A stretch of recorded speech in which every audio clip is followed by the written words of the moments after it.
my name's Emerald Pham. I'm from Orlando, Florida, but I went to college in South Carolina at Converse University. Somewhere between getting accepted to the college and getting a nice grant for going into chemistry, I fell in love with the musical Hamilton and decided that I wanted to be a theater major. I wanted to create art and I wanted to create music. I didn't know if it would be something that I'd be good at, but I knew it was something I wanted to run at for the next 4 years.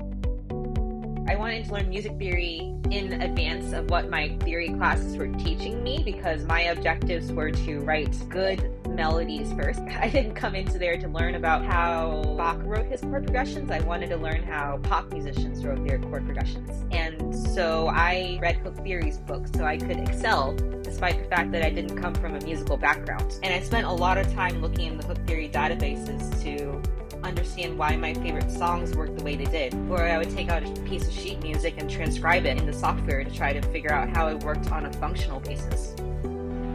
After learning piano, I embarked on a 2-year process where I said to my disbelieving professors that I wanted to write a musical, and they helped me with script work while I banged out over the next 2 years using Hooktheory primarily to try to write all 10 of the songs for the initial pass of the musical.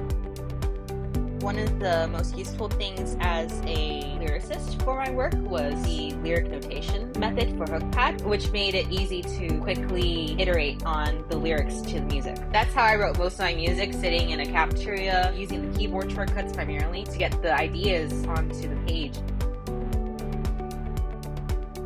I managed to get it performed with an ensemble of around 8 people. My professors wanted me to have the experience of finishing a work, even though I wasn't satisfied with the conclusion. And with a few more months, I finally have found a conclusion that works for 2022.